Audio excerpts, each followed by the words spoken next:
ನಮಸ್ತೆ. ನಾವು ಚಿತ್ರದುರ್ಗ ಡಿಸ್ಟ್ರಿಕ್ಟ್ ಚಿತ್ರದುರ್ಗ ತಾಲೂಕಿನ ಮೇದಹಳ್ಳಿ ಗ್ರಾಮ ಪಂಚಾಯತ್ ಒಬ್ಬ ಜನಪ್ರಿಯ ನಾಯಕಿಯಾಗಿರುವ ವ್ಯಕ್ತಿ ಮಾಡಿದ್ದೀವಿ. ಬನ್ನಿ ಅವರ ಒಂದು ಕಿರು ಪರಿಚಯ ಮಾಡ್ಕೊಂಡು. ಮೇಡಮ್ ನಮಸ್ತೆ. ಮೇಡಮ್ ತಮ್ಮ ಹೆಸರು? ಸುನೀತಾ ರುದ್ರಪ್ಪ ಅಂತ. ಯಾವ ಪಂಚಾಯತಿಂದ ಗೆದ್ದು ಮೆಂಬರ್ ಆಗಿದ್ದಾರೆ ಮೇಡಮ್? ಮೇದಹಳ್ಳಿ ಗ್ರಾಮ ಪಂಚಾಯತಿಂದ ಗೆದ್ದು ಮೆಂಬರ್ ಆಗಿದೆ. ಈಗ ಅಧ್ಯಕ್ಷರಾಗಿ ಎಷ್ಟು ತಿಂಗಳಾಯ್ತು? ಈಗ ಅಧ್ಯಕ್ಷರಾಗಿ 1.25 ವರ್ಷ ಆಯಿತು. 1.25 ವರ್ಷ ಆಯಿತು. ಈಗ ಲೇಡೀಸ್ ಆಗಿ ರಾಜಕೀಯಕ್ಕೆ ಬರಬೇಕು ಅಂತ ಹೇಗೆ ಅನಿಸ್ತೆ ನಿಮಗೆ? ರಾಜಕೀಯಕ್ಕೆ ಬರಬೇಕು ಅಂತ ನಮಗೇನು ಫಸ್ಟಿಂದ ಇಂಟೆನ್ಷನ್ ಇರಲಿಲ್ಲ. ನಾವು ಫಸ್ಟ್ ಆಫ್ ಆಲ್ 4-5 ಸಂಘಗಳನ್ನ ಮಾಡಿಬಿಟ್ಟು ಸಂಘಟನೆ ಮಾಡಿ 4-5 ವರ್ಷದಿಂದನೂ ನಾನು ಸಂಘಗಳ ಮುಖಾಂತರ ಹೆಣ್ಮಕ್ಳದೆಲ್ಲ ಪರಿಚಯ ಇಟ್ಕೊಂಡ್ಬಿಟ್ಟು ಅದನ್ನೇ ಮಾಡ್ಕೊತಾ ಹೋಗ್ತಾ ಇದ್ದೆ. ಆದರೆ ಈ ವ್ಯವಸ್ಥೆ ಏನಿದೆ ಅಂದರೆ ಇಲ್ಲಿ ಸ್ವಲ್ಪ ರಾಜಕೀಯ ವ್ಯಕ್ತಿಗಳಿಗೆ ಬೆಲೆ. ನಮ್ಗೇನಾದ್ರು ಬೇಕು ಅಂತ ಹೇಳಿದ್ರೆ ಮಾಡಿದ್ರೆ ರೆಸ್ಪಾನ್ಸ್ ಮಾಡ್ತಾ ಇರಲಿಲ್ಲ. ಆವಾಗ ನಮಗೆ ನಾವು ಏನಾದ್ರು ಒಂದು ಸಾಧನೆ ಮಾಡಬೇಕು ಅಂದರೆ ಒಂದು ಹುದ್ದೆ ಬೇಕು, ಏನಾದ್ರು ಒಂದು ಇದು ಮಾಡಬೇಕು ಅನ್ನೋ ದೃಷ್ಟಿಯಿಂದ ನಮಗೆ ಆ ಉದ್ದೇಶ ಇಟ್ಕೊಂಡ್ಬಿಟ್ಟು ಮತ್ತು ನಮ್ಮ ಕೆಟಗರಿನೇ ಅನೌನ್ಸ್ ಆಯ್ತಲ್ಲ, ಹೋಗಿ ನಮ್ಗೇನು ಎಲೆಕ್ಷನ್ ಆಗಲಿಲ್ಲ. ಈಗ ರಾಜಕೀಯಕ್ಕೆ ಬರ್ಬೇಕಾದ್ರೆ ನಿಮ್ಮ ಫ್ಯಾಮಿಲಿ ಅಂತ ರಾಜಕೀಯ ಬಂದಿದ್ದು ನೀವು ಫಸ್ಟ್ ರಾಜಕೀಯದಲ್ಲಿ? ಇಲ್ಲ, ನಮ್ಮ ಅತ್ತೆಯವರು ಲಾಸ್ಟ್ ಟೈಮ್ ಸದಸ್ಯರಾಗಿದ್ರು. ಅವರಾದ್ಮೇಲೆ ನಾನು ರಾಜಕೀಯಕ್ಕೆ ಬಂದಿದ್ದೀರಾ? ಈಗ ಲೇಡೀಸ್ ಆಗಿ ರಾಜಕೀಯಕ್ಕೆ ಬಂದಿದ್ರೆ ಹೇಗೆ ಅನಿಸ್ತಾ ಇದೆ? ರಾಜಕೀಯ ಮಾಡ್ಬೋದು ಅನಿಸ್ತಾ ಇದೆಯಾ? ಲೇಡೀಸ್ ಆಗಿ ರಾಜಕೀಯಕ್ಕೆ ಬಂದಿದ್ದೀವಿ ಅಂದಮೇಲೆ ಸ್ವಲ್ಪ ಮಾಡೋದು ಕಷ್ಟನೇ. ಯಾಕಂದರೆ ಒಬ್ಬರಿಗೆ ಸಪೋರ್ಟ್ ಆಗಿ ಅವ್ರ ಗಂಡಂದ್ರು ಇರ್ತಾರೆ ಎಲ್ಲರೂ. ಆದರೆ ನಮ್ಮ ಮನೆಯವ್ರು ಅಫಿಷಿಯಲ್ಸ್ ಆಗಿರೋದ್ರಿಂದ ನಮ್ಗೆ ಯಾರು ಸಪೋರ್ಟ್ ಇಲ್ಲ. ಆದ್ರೂ ಅವರು ಮಾರ್ಗದರ್ಶನದಿಂದ ಹಿಂಗಲ್ಲ ಹಿಂಗೆ ಮಾಡಬೇಕು, ಹಿಂಗಲ್ಲ ಹಿಂಗೆ ಹೋದರೆ ಹಿಂಗೆ ಮಾಡ್ಬೋದು ಅನ್ನೋ ಈ ಇದನ್ನು ಮಾಹಿತಿ ತೊಗೊಂಡ್ಬಿಟ್ಟು ನಾನು ನಡೆಸ್ತಾ ಇದ್ದೀನಿ. ಭಾಳ ಕಷ್ಟನೇ ಆಗ್ತಾ ಇದೆ, ಆದ್ರೂ ಮಾಡಬಲ್ಲೆ ಅನ್ನೋ ನಂಬಿಕೆ ಕೆಪಾಸಿಟಿ ಇದೆ. ಈಗ ರಾಜಕೀಯಕ್ಕೆ ಬಂದಾಗ 5 ವರ್ಷ 4 ವರ್ಷ ಮುಗಿತಾ ಬಂದಿದೆ. 4 ವರ್ಷ ಮುಗೀತು. ಆ 4 ವರ್ಷದೊಳಗೆ ಏನೆಲ್ಲ ನೀವು ಅಭಿವೃದ್ಧಿ ಕಾರ್ಯಗಳು ಮಾಡಿಸಿದ್ರೆ ಗ್ರಾಮದಲ್ಲಿ? ನಾವು ಸ್ವಲ್ಪ ಉದ್ಯೋಗ ಖಾತ್ರಿ ಪಬ್ಲಿಕ್ ವರ್ಕ್ಸಲ್ಲಿ ಬೇರೆಯವ್ರಿಗೆ ವರ್ಕ್ಸ್ ಕೊಟ್ಬಿಟ್ಟು ಮೇಲೆ ಉಸ್ತುವಾರಿ ನೋಡಿಕೊಂಡು ನಾನು ಮಾಡ್ಸೋಕ್ಕೆ ಟ್ರೈ ಮಾಡಿದ್ದೀನಿ. ಮತ್ತು ಪೈಪ್ಲೈನ್ಸ್ಗಳು ಇದನ್ನು ಮಾಡಿದ್ದೀವಿ. ಶಾಲಾ ಕಾಂಪೌಂಡು ಹಾಕ್ಸಿದ್ದೀನಿ. ಶಾಲಾ ಆವರಣ ಭಾಳ ಗಲೀಜು ಮಾಡ್ತಾಯಿದ್ರು ನಮ್ಮ ಊರಲ್ಲೆಲ್ಲ, ಅದಕ್ಕೆ ಕಾಂಪೌಂಡ್ ಹಾಕ್ಸಿದ್ದೀನಿ. ಮತ್ತು ಒಂದು ಅಸೆಕ್ಟ್ ಅಂದರೆ ಮಹಾತ್ಮ ಗಾಂಧಿ ರಾಷ್ಟ್ರೀಯ ಉದ್ಯೋಗ ಖಾತ್ರಿ ನಮ್ಮ ಪಂಚಾಯತಿ ಮೇಲೆ ಒಂದು ಬಿಲ್ಡಿಂಗ್ಸ್ ಕೂಡ ಮಾಡಿದ್ದೀವಿ. ಇನ್ನೂ ಅನೇಕಾರು ಕೆಲಸ ಮಾಡಿದ್ದೀವಿ. ಆದರೂ ನನಗೆ ಸ್ವಲ್ಪ ಸಪೋರ್ಟ್ ಸಿಕ್ಕಿದ್ರೆ ಇನ್ನೂ ಮಾಡ್ಬೋದಾಗಿತ್ತು ಅನ್ನೋ ಒಂದು ಇದಿದೆ. ಆದರೂ ಇನ್ನೂ 1 ವರ್ಷ ಇದೆ ನಂದು. ನನ್ನ ಕೈಲಾದಷ್ಟು ಮಟ್ಟಿಗೆ ನಾನು ಏನು ಸೇವೆ ಆಗುತ್ತೋ ಅದನ್ನು ಮಾಡ್ತೀನಿ. ಅದೇ ಈಗ 4 ವರ್ಷ ಅವಧಿಯೊಳಗೆ ಮಾಡಿರಬೇಕಾದ ಕೆಲಸ ಮಾಡಿ ಇನ್ನೂ 1 ವರ್ಷ ಅವಧಿ ಇದೆ. ಒಂದು ವರ್ಷ ಅವಧಿ ಇದೆ. ಆ 1 ವರ್ಷ ಅವಧಿಯೊಳಗೆ ಈಗ 5 ವರ್ಷ ನೀವು ರಾಜಕೀಯಕ್ಕೆ ಇಂಟರ್ಫೇರ್ ಆದಾಗ ಇಂದಿಂದ ನಾವು ಗ್ರಾಮದಲ್ಲಿ ಈ ತರ ತೊಂದರೆಗಳು ನೋಡಿರ್ತೀರಾ, ಅಂತವೆಲ್ಲ ನಾವು ಬಗೆಹರಿಸಬೇಕು ಅಂತ ಬಂದಿರ್ತೀರಾ. ಇವಾಗ 4 ವರ್ಷದಲ್ಲಿ ಬಗೆಹರಿಸಕ್ಕಾಗದೇ ಇರೋ ತೊಂದರೆಗಳು ಇನ್ನು ಏನಿದೆ, ಏನ್ ಬಗೆಹರಿಸಬೇಕು ಅಂತ? ನಮ್ಮೂರಿಗೆ ನಮ್ಮ ಗ್ರಾಮಕ್ಕೆ ಶಾಂತಿ ಸಾಗರ ನೀರು ಕೊಟ್ಟಿಲ್ಲ. ಅದನ್ನ ಹೇಗಾದ್ರೂ ಮಾಡಿ ನಮ್ಮ ಜನಗಳಿಗೆ ಒದಗಿಸ್ಬೇಕು ಅನ್ನೋ ಹಂಬಲ ನನಗಿದೆ. ಈ 4 ವರ್ಷದಲ್ಲಿ ಎಲ್ಲರೂ ಸೇರಿ ಪ್ರಯತ್ನ ಪಟ್ಟರು ಆಗಿಲ್ಲ. ನಾನು ಅಧ್ಯಕ್ಷ ಆದಾಗಿಂದ MLA ಅವ್ರನ್ನೆಲ್ಲ ಕಂಡುಬಿಟ್ಟು ಮಾತಾಡಿ ಪ್ರಯತ್ನ ಪಡ್ತಾ ಇದೀವಿ, ಆದ್ರೆ ಇನ್ನೂವರೆಗೂ ಆಗಿಲ್ಲ. ಅದೊಂದು ಆಸೆ ಇದೆ ನಮ್ಮ ಊರಿಗೆ, ಅದನ್ನ ಒದಗಿಸ್ಬೇಕು. ಕುಡಿಯೋ ನೀರಿನ ವ್ಯವಸ್ಥೆ ಮಾಡಬೇಕು. ನೀರಿನ ವ್ಯವಸ್ಥೆ ಇದೆ ಸರ್, ನಮ್ಮದಲ್ಲಿ ಕೆಲವು ಬೋರ್ವೆಲ್ ಇದಾವೆ. ಆ ತಮ್ಕಲ್ ಗುಡ್ಡದ ಸಿಹಿ ನೀರಿನ ಬೋರ್ವೆಲ್ ಇದೆ, ಅದರಲ್ಲಿ ಸ್ವಲ್ಪ ಮೇಂಟೈನ್ ಮಾಡ್ತಾ ಇದೀವಿ. ಆದ್ರೂ ಕಡಿಮೆ, ದೊಡ್ಡ ಗ್ರಾಮ ಆಗಿರೋದ್ರಿಂದ ನೀರಿನ ವ್ಯವಸ್ಥೆ ಸ್ವಲ್ಪ ಕಡಿಮೆ. ಸಪ್ಪೆ ನೀರೇನು ಬರುತ್ತೆ, ಸಿಹಿ ನೀರು ಕುಡಿಯೋ ನೀರಿನ ಸ್ವಲ್ಪ ವ್ಯವಸ್ಥೆ. ಕುಡಿಯೋ ನೀರಿಗೆ ಸ್ವಲ್ಪ ತೊಂದರೆ. ವಿದ್ಯುತ್ ಎಲ್ಲ ಯಾವ ರೀತಿ ಇದೆ ಮೇಡಮ್? ಪರವಾಗಿಲ್ಲ ಸರ್, ಟೌನ್ಗೆ ಹತ್ರ ಇರೋದ್ರಿಂದ, ನಿಯರ್ ಆಗಿರೋದ್ರಿಂದ ಟೌನ್ ಏನು ಕರೆಂಟ್ ಇರುತ್ತೋ ನಮಗೂ ಅದರಲ್ಲೇನೆ.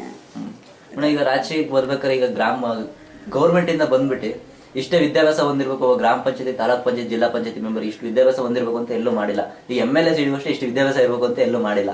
ನಿಮ್ಮ ಅನುಭವ ಮುಖಾಂತರ ಒಬ್ಬ ಗ್ರಾಮ ಪಂಚಾಯತಿ ಮೆಂಬರ್ ನಿಲ್ಬೇಕಂದ್ರೆ ಎಷ್ಟು ವಿದ್ಯಾಭ್ಯಾಸ ಹೊಂದಿರ್ಬೇಕು? ಅನುಭವನೇ ಸಾಕು, ವಿದ್ಯಾಭ್ಯಾಸನೂ ಇರಬೇಕು ಮೇಡಮ್? ಅಲ್ಲ, ಅನುಭವಕ್ಕಿಂತ ವಿದ್ಯಾಭ್ಯಾಸನೂ ಇದ್ರೆ ಸ್ವಲ್ಪ ಉತ್ತಮ ಅಂತೇಳಿ ಅನ್ಕೊಂತೀವಿ. ಯಾಕಂದ್ರೆ ಈಗ ಅನ್ಎಜುಕೇಟೆಡ್ಗಳು ಬಂದಾಗ ಅಲ್ಲಿ ಅವ್ರಿಗೆ ಅನುಭವದಿಂದ ಏನಾದ್ರು ನಾವು ಲೆಟರ್ಸ್ ಆಗಲಿ ಏನಾದ್ರು ಓದಿ ನಮಗೆ ತಿಳ್ಕೊಳ ಅಷ್ಟು ನಾಲೆಡ್ಜ್ ಇದ್ರೆ ನಾವೇನಾದ್ರು ಮಾಡ್ಲಿಕ್ಕೆ ಸಾಧ್ಯ ಆಗುತ್ತೆ. ವಿದ್ಯಾಭ್ಯಾಸ ಇದ್ರೇನೆ ಚೆನ್ನಾಗಿ. ಕನಿಷ್ಠ SLC-ನಾದ್ರೂ ಗ್ರಾಮ ಪಂಚಾಯತಿ ಲೆವೆಲ್ಗೆ ಕನಿಷ್ಠ SLC-ನ ಆಗಿದ್ರು ಒಳ್ಳೇದು ಅಂತ ನಮ್ಮ ಯಾವ್ದೋ ಒಂದು ತೊಂದರೆ. ಈಗ ಗ್ರಾಮ ಪಂಚಾಯತ್ ಅಧ್ಯಕ್ಷರಾಗಿರ್ತಾರೆ, ಅವ್ರಿಗೆ ಏನು ಗೊತ್ತಿರಲ್ಲ. ಕಾರ್ಯದರ್ಶಿ ಬಂದ್ಬಿಟ್ಟು ಏನೋ ಒಂದು 15,000 ಬರ್ಬಿಟ್ಟು ಸೈನ್ ಹಾಕಿ ಅಂದ್ರೆ ಹಾಕ್ಲೇಬೇಕಾಗುತ್ತೆ. ಅವ್ರು ತೊಂದರೆ ಸಿಗಾಕೋದು ಗ್ರಾಮ ಪಂಚಾಯತ್ ಅಧ್ಯಕ್ಷ ಆಗ್ತಾರೆ, ಹೊತ್ತು ಕಾರ್ಯದರ್ಶಿ ಬರೋಲ್ಲ ಅಲ್ಲಿಗೆ. ಈಗ ರಾಜಕೀಯಕ್ಕೆ ಬಂದ್ಮೇಲೆ ನೀವೀಗ ರಾಜಕೀಯಕ್ಕೆ ಬರೋಕ್ಕಿಂತ ಮೊದಲು ನಿಮಗೆ ಗಾಡ್ ಫಾದರ್ ಗುರು ಅಂತ ಯಾರನ್ನ ಬೆಂಬಲಿಗ ರಾಜಕೀಯಕ್ಕೆ ತರಬೇಕಾರೆ? ಹಾಂ ಸರ್, ಇದ್ದಾರೆ. ನಮ್ಮ ಚಿಕ್ಕಪ್ಪರು ನಮಗೆ ಇಂಟ್ರೊಡ್ಯೂಸ್ ಮಾಡಿಕೊಟ್ಟಿದ್ದೆ ನಮ್ಮ ಚಿಕ್ಕಪ್ಪರು. ನಾನು ಫಸ್ಟಿಗೆ ನಮಗೆ ರಾಜಕೀಯ ಎಲ್ಲ ಬೇಡ, ನಾವು ಎಷ್ಟು ಹೆಂಗಿದೀವೋ ಹಂಗೆ ಇರೋಣ ಅಂತ ಹೇಳಿದ್ರೆ ನಮ್ಮ 3ನೇ ಚಿಕ್ಕಪ್ಪ, 4ನೇ ನಮ್ಮ ಚಿಕ್ಕಪ್ಪ, ನಮ್ಮ ಅಪ್ಪಾಜರು ಏನಿದ್ದಾರೆ ಇಲ್ಲ ಒಂದು ಕಾಂತರಾಜ್ ಎಲ್ಲರೂ ಸೇರಿ, ಓಬಳೇಶ್ ಕಾಂತರಾಜ್ ಅವರೆಲ್ಲ ಸೇರಿ ಸಪೋರ್ಟ್ ಮಾಡಿದ್ರಿಲ್ಲ. ಅದು ಮಾಡಿ ನಾವು ಇರ್ತೀವಿ ಬೆಂಬಲವಾಗಿ ಮಾಡೋಣ ಅಂತಂತ ಹೇಳ್ಬಿಟ್ಟು. ಮತ್ತು ನಮ್ಮ ಮನೆಯವ್ರು ಭಾರಿ ಸಪೋರ್ಟ್ ಮಾಡಿದ್ರು. ಇಲ್ಲ ಎಲೆಕ್ಷನ್ ಕಂಟೆಕ್ಟ್ ಮಾಡಲೇಬೇಕು ನೀನು, ಅದೇನೇ ಆದರೂ ನೋಡೋಣ ಅಂತೇಳಿ ಅವರೆಲ್ಲ ಚಿಕ್ಕಪ್ಪರು ನಿಮ್ಮ ಹಸ್ಬೆಂಡೇ ಗಾಡ್ ಫಾದರ್ ಅಂತ ಅಂತ ಹೇಳಕ್ಕೆ ಇಷ್ಟಪಡ್ತಾ ಇದ್ದೀರಾ. ಈಗ ಎಷ್ಟು ಓಟಿಂದ ಗೆದ್ದಿದ್ದೀರಿ ಮೇಡಮ್ ಟೋಟಲ್? ಸರ್ ನಮ್ದೇನು ಓಟ್ ಎಲೆಕ್ಷನ್ ಆಗಿಲ್ಲ, ಎಲಿಮಿನೇಷನ್ ಗೆದ್ದಿದ್ದೀರಾ? ಎಲಿಮಿನೇಷನ್ ಓಟ್ ಗೆದ್ದಿರಾ. ಈಗ ಅವು ಎಲಿಮಿನೇಷನ್ ಅಂದ್ರೂ ಒಂದು ಓಟಿನ ಲೆಕ್ಕನೆ. ಈಗ ಜನಗಳು ಆಯ್ಕೆ ಮಾಡಿದ್ಮೇಲೆ ಒಂದು ಓಟ್ ಬಿದ್ದಂಗೆ, ಎಷ್ಟು ಜನ ಆಯ್ಕೆ ಮಾಡ್ತಾರೆ ಅಷ್ಟು ಓಟ್ ಬಿದ್ದಂಗೆ. ಅಷ್ಟೆಲ್ಲ ಓಟ್ನ ಕೂಡಿ ನಿಮಗೆ ಜನಗಳು ಗೆಲ್ಸಿದ್ದಾರೆ. ಇಂಥ ಅಧ್ಯಕ್ಷರು, ಈಗ ಅಧ್ಯಕ್ಷರನ್ನು ಸಮೇತ ಆಯ್ಕೆ ಮಾಡಿದ್ದಾರೆ. ಅಂತ ಜನಕ್ಕೆ ಈ ವಾಗಿನ ಮುಖಾಂತರ ಏನ್ ಹೇಳಕ್ ಇಷ್ಟಪಡ್ತೀರಾ? ನನಗೆ ಸಪೋರ್ಟ್ ಮಾಡಿ ನನಗೆ ಇಷ್ಟೊಂದು ಈ ಸ್ಥಾನಕ್ಕೆ ಎಲಿಜಿಬಲ್ ಆಗಿ ಮಾಡಿರೋಂಥ ಜನಗಳಿಗೆ ಏನು ಹೇಳೋಕ್ಕೆ ಇಷ್ಟಪಡ್ತೀನಿ ಅಂದರೆ, ನಮ್ಮಲ್ಲಿ ಟೌನ್ಗೆ ಹತ್ರ ಇರೋದ್ರಿಂದ ಎಲ್ಲನೂ ಸಫಿಷಿಯೆಂಟಾಗೇ ಇರಬೇಕಾಗುತ್ತೆ. ಒಂದು ನೀರಿನ ವ್ಯವಸ್ಥೆ ಆಗಿರ್ಬೋದು, ಒಂದು ಚರಂಡಿ ಆಗಿರ್ಬೋದು, ಒಂದು ಎಲ್ಲ ವ್ಯವಸ್ಥೆನೂ ಕೇಳ್ತಾರೆ ಜನಗಳು. ಆದ್ದರಿಂದ ಆದಷ್ಟು ನನ್ನ ಪೀರಿಯಡಲ್ಲಿ ನನ್ನ ಕೈಲಾದ ಮಟ್ಟಿಗೆ ನಾನು ಒಳ್ಳೆ ಕೆಲಸಗಳನ್ನೇ ಮಾಡಿ ಒಳ್ಳೆ ಹೆಸರು ತೊಗೊತೀನಿ. ನಿಮ್ಮ ಸಮಸ್ಯೆಗಳನ್ನೆಲ್ಲ ನಾನು ಆಲಿಸ್ಬಿಟ್ಟು ನಾನು ಆದಷ್ಟು ಬಗೆಹರಿಸೋಕ್ಕೆ ನಾನು ಪ್ರಯತ್ನ ಪಡ್ತೀನಿ ಅಂತೇಳಿ. ಇದರಲ್ಲೇ ರಾಜಕೀಯದಲ್ಲಿ ಮುಂದುವರಿಬೇಕನ್ನೋದು ಇಷ್ಟ ಇದೆಯಾ ನಿಮಗೆ? ರಾಜಕೀಯದಲ್ಲಿ ಮುಂದುವರಿಬೇಕು ಅನ್ನೋ ಇಷ್ಟ ಇಲ್ಲ ನನಗೆ. ಸಾಕು, ನನಗೆ ಇಷ್ಟು ಕೊಟ್ಟಿರೋದು ದೇವರು, ಜನಗಳು ಎಲ್ಲ ಸೇರಿ ನನಗೆ ಈ ಪದವಿನ ಕೊಟ್ಟಿದ್ದಾರೆ. ಇದನ್ನೇ ನಿಭಾಯಿಸ್ಬಿಟ್ಟು ನಾನು ಇಲ್ಲಿಗೆ ನನ್ನ ರಾಜಕೀಯನ ತೆರೆ ಎಳಿಬೇಕು ಅಂತ ಅಂದ್ಕೊಂಡಿದ್ದೀನಿ. ಮುಂದೆ ಏನಾಗುತ್ತೋ ನೋಡೋಣ. ಅಲ್ಲ ಮೇಡಮ್, ಈಗ ಎಲ್ಲ ಮೆಂಬರ್ಸ್ನು ಭೇಟಿ ಮಾಡಿದ್ದೀವಿ ನಾವು.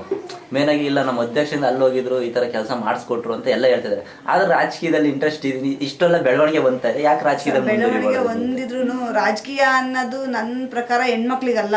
ನಾವು ಎಷ್ಟೇ ಮುಂದುವರಿತೀವಿ, ನಾವು ಎಷ್ಟೇ ಮಾಡಬೇಕು ಅಂತ ನನಗೆ ಅಚೀವ್ ಇದ್ರು ನಮಗೆ ಭಾಳ ಆಸೆ ಇದೆ, ಇನ್ನೂ ಅದು ಮಾಡಬೇಕು ಇದು ಮಾಡ್ಬೇಕಂತ. ಆದರೆ ಎಲ್ಲರೂ ಸಪೋರ್ಟ್ ಸಿಗೋದು ಸ್ವಲ್ಪ ಕಷ್ಟ. ಹೆಣ್ಣು ಅನ್ನೋ ಕಾರಣಕ್ಕೋಸ್ಕರನಾದ್ರೂ ತುಳಿತಾರೆ. ನನಗೆ ಫಸ್ಟ್ ಆಫ್ ಆಲ್ ಇನ್ನೊಂದೇನೆಂದರೆ, ಇಷ್ಟೊಂದು ನಮ್ಮ ಹಸ್ಬೆಂಡ್ ಇವ್ರದ್ದೆಲ್ಲ ಸಪೋರ್ಟ್ ಇಲ್ಲದಲೇ ನಾನು ಮುಂದುವರಿತಾ ಇದ್ದೇನೆ ಅಂದರೆ, ನಮ್ಮ ಸ್ಟಾಫ್ ಭಾಳ ಚೆನ್ನಾಗಿದೆ, ಎಲ್ಲ ಚೆನ್ನಾಗೇ ಕೋಪ್ರೇಟ್ ಕೊಡೋದು. ಹಿಂಗಿಲ್ಲ ಮೇಡಮ್ ಅವರೇ, ಹಿಂಗೆ ಮಾಡ್ಬೋದು, ಹಿಂಗಿದೆ ಅಂತ ನನಗೆ ಅದೊಂದು ಅವರು ಎಲ್ಲರೂ ಇದರಿಂದ ನಾನು ಚೆನ್ನಾಗಿ ಗೈಡೆನ್ಸಿಂದ ನಾನು ಮುಂದುವರೆದಿದ್ದೀನಿ. ಇನ್ನೂ ಹಾಗೆ ನನಗೆ ಅವ್ರ ಬೆಂಬಲ ಸಿಗಲಿ ಅಂತ ಹೇಳಕ್ಕೆ ಇಷ್ಟ. ನೆಕ್ಸ್ಟ್ ಈ ಜನಗಳ ಪ್ರೋತ್ಸಾಹ, ಈಗ ಜಿಲ್ಲಾ ಪಂಚಾಯತ್ ನಿಲ್ಲಿ, ತಾಲೂಕು ಪಂಚಾಯತ್ ನಿಲ್ಲಿ ಅಂತ ಜನಗಳು ಪ್ರೋತ್ಸಾಹ ಕೊಟ್ಟರೆ ಏನು ಬೇಡ ಅಂತ ಹೇಳಲ್ಲ ಸರ್. ನಿಂತು ರಾಜಕೀಯ ಮಾಡಕ್ಕೆ ಇಷ್ಟಪಡ್ತಾ ಇದ್ದಾರೆ. ಮತ್ತೆ ನಿಮ್ಮ ಅನಿಸಿಕೆ ಏನಿದೆ ಮೇಡಮ್ ರಾಜಕೀಯದ ಬಗ್ಗೆ? ಸರ್, ಯೂಸ್ ಮಾಡಿಕೊಂಡ್ರೆ ಒಳ್ಳೇದೇನೆ. ನಮಗೆ ಕೊಟ್ಟಿರೋ ದೇವ್ರುಗಳು ಅಂದರೆ ಜನಗಳು ನಮ್ಮನ್ಗೆ ಏನು ಕೊಟ್ಟಿದ್ದಾರೆ ಈ ಅಧಿಕಾರನ ನಾವು ಒಳ್ಳೆ ರೀತಿಯಲ್ಲಿ ಉಪಯೋಗಿಸ್ಕೊಂಡ್ರೆ ಒಳ್ಳೆ ರಾಜಕೀಯನೇ ಮಾಡ್ಬೋದು, ಆಡಳಿತನೂ ಮಾಡ್ಬೋದು. ಆಡಳಿತನ ನಾವು ದುರುಪಯೋಗ ಪಡಿಸ್ಕೊಂಡಾಗ ಮಾತ್ರ ಜನಗಳಲ್ಲಿ ನಾವು ಸಣ್ಣವರಾಗ್ತೀವಿ ಹೊರತು ಇದು ಅಲ್ಲ. ಜನಗಳು ನಮ್ಮನ್ನ ಅಪೇಕ್ಷೆ ಪಡ್ಬೇಕು, ಒಳ್ಳೆ ಆಡಳಿತ ಕೊಟ್ಟಿದ್ರು ಇವ್ರನ್ನ ಇನ್ನೊಂದು ಬಾರಿ ಆದ್ರೂ ಇಂಥವ್ರನ್ನೇ ಆಯ್ಕೆ ಮಾಡ್ಬೇಕು ಅನ್ನೋ ಒಂದು ಭಾವನೆ ಜನಗಳಲ್ಲಿ ಬರಬೇಕು. ಅಂತ ಭಾವನೆ ಬರಬೇಕು ಅಂದಾಗ ನಾವು ಒಳ್ಳೆ ಕೆಲಸಗಳನ್ನ ಅವ್ರಿಗೆ ಸ್ಪಂದಿಸೋ ಮುಖಾಂತರ ಮಾಡಿದ್ರೆ ನಮಗಿದು ಸಾಧ್ಯ ಅಂತ ಹೇಳ್ತಾರೆ. ಈಗ ಎಲ್ಲ ಒಂದು ಗ್ರಾಮ ಪಂಚಾಯತ್ ಮೆಂಬರ್ ಯಾರನ್ನ ಒಬ್ಬ ಕೇಳಿದಾಗ ರಾಜಕೀಯ ಹೇಗೆ ಅಂದ್ರೆ ರಾಜಕೀಯ ವಲಸು ಅಂತಾರೆ. ಹೌದು, ರಾಜಕೀಯ ವಲಸೆ. ಯಾಕಂದ್ರೆ ನಾವು ನಾವು ಗೆದ್ದು ಬರುವಾಗ ಏನ್ ಪ್ರಾಮಾಣಿಕೆಯಿಂದ ಅವ್ರಿಗೆ ಹೇಳಿರ್ತೀವಿ, ನಮ್ಗೆ ಓಟ್ ಹಾಕ್ರಿ, ನಾವು ನಿಮ್ ರೋಡ್ ಆಗ್ಲಿ ಇದಾಗ್ಲಿ ಎಲ್ಲಾನು ಮಾಡಿಸ್ತೀವಿ ಅಂತ ಭರವಸೆ ಕೊಟ್ಟೆ ಓಟ್ ಹಾಕ್ಸ್ಕೊಂತೀವಿ. ಆದ್ರೆ ನಾವು ಗೆದ್ದ ಮೇಲೆ ಆ ಕಡೆ ಎಲ್ಲಿ ಹೋಗಿ ನೋಡೋದಿಲ್ಲ. ಎಷ್ಟು ರಾಜಕಾರಣಿಗಳು ಬಂದು ನೋಡಿದ್ದಾರೆ, ಈಗಿನ ಕಾಲದಲ್ಲಿ ಯಾರೂ ನೋಡ್ತಾ ಇಲ್ಲ. ಅದರಿಂದ ಅವ್ರಿಗೆ ಆ ಭಾವನೆ ಬರಬಾರ್ದು ಅಂದರೆ ನಾವು ರಾಜಕೀಯ ವ್ಯಕ್ತಿಗಳು ಅವ್ರಿಗೆ ಸ್ಪಂದಿಸ್ಬೇಕು. ಒಂದು ಯಾವಾಗ ಸ್ವಲ್ಪ ಟೈಮ್ ಆಗಲಿ ಅವ್ರಿಗೋಸ್ಕರ ಸ್ಪೆಂಡ್ ಮಾಡಿಬಿಟ್ಟು ಅವ್ರಿಗೆ ಭಾವನೆಗಳಿಗೆ ಸ್ಪಂದಿಸಿದ್ರೆ ಅವಾಗ ಒಳ್ಳೆ ಅಭಿಪ್ರಾಯ ಬರ್ಲಿಕ್ಕೆ ಸಾಧ್ಯ ಅಂತ ಹೇಳಿ. ಈ ಗ್ರಾಮ ಪಂಚಾಯತಿ ಮೆಂಬರಿಗೆ ಅಷ್ಟೊಂದು ಬೆಂಬಲ ಸಿಗ್ತಾ ಇದೆ ಈಗ MLA MP ಕಡೆಯಿಂದ ಎಲ್ಲ ಬೆಂಬಲ ಸಿಗ್ತಾ ಇದೆ. ಏನೋ ಹೋದಾಗ ಕೆಲಸಗಳು ತಕ್ಷಣ ಆಗ್ತಾ ಇದೆಯಾ, ನಿಮ್ಗೆ ಏನು ಕುಂದುಕೊರತೆ ಅನಿಸ್ತಿದೆಯಾ? ಸರ್, ಕುಂದುಕೊರತೆ ಏನಿಲ್ಲ. ನಮ್ಮಲ್ಲಿ ಒಳ್ಳೆ MLA ಎಲ್ಲ ಇದ್ದಾರೆ, ಸಪೋರ್ಟ್ ಮಾಡ್ತಾರೆ. ಸ್ವಲ್ಪ ಈ ಮಧ್ಯ ಇರ್ತಾರಲ್ಲ ರಾಜಕೀಯ ಮಾಡೋದ್ರ ಮಧ್ಯೆ ನಾವು ಡೈರೆಕ್ಟ್ ಕಾಂಟ್ಯಾಕ್ಟ್ ಮಾಡಿದಾಗ ನಮ್ಮ ಕೆಲಸಗಳೆಲ್ಲ ಆಗ್ತವೆ. ಮೂರನೇ ವ್ಯಕ್ತಿ ಮಧ್ಯಸ್ಥಿಕೆ ವಯಸ್ಸನ್ನ ಇಟ್ಕೊಂಡಾಗ ನಮ್ಗೆ ಯಾವ ಕೆಲಸನೂ ಆಗಲ್ಲ. ನಾವು ಅದರಿಂದ ನಾವೇನೇ ಕಾಂಟ್ಯಾಕ್ಟ್ ಮಾಡ್ಬೇಕಂದ್ರೆ ಡೈರೆಕ್ಟಾಗಿ ನಾವು ಅವ್ರನ್ನ ಕಾಂಟ್ಯಾಕ್ಟ್ ಮಾಡಿ ಕೆಲಸಗಳನ್ನ ಮಾಡಿಸ್ಕೊತಾ ಇದೀವಿ. ಅವರು ಕೂಡ ಸ್ಪಂದಿಸ್ತಾ ಇದ್ದಾರೆ. ಓಕೆ, ನಿಮ್ಮ ಒಂದು ರಾಜಕೀಯ ಜೀವನ ಈಗ ಸುಖಕರವಾಗಿಲ್ಲ ಅಂತ ನಾವು ಆಶಿಸ್ತೀವಿ. ಇನ್ನ ಒಳ್ಳೊಳ್ಳೆ ಅವಕಾಶ ಬಂದಾಗ ಭಾಗವಹಿಸಿ ಇನ್ನ ಜನಸೇವೆ ಹೆಚ್ಚ ಮಾಡಿ ಅಂತ ಆಶಿಸ್ತಾ ಇಷ್ಟೊತ್ತು ನಿಮ್ಮ ಅಮೂಲ್ಯವಾದ ಸಮಯ ನಮಗೆ ಕಳೆದಿಗೆ ತುಂಬಾ ಧನ್ಯವಾದ ಮೇಡಮ್. ಥ್ಯಾಂಕ್ಸ್.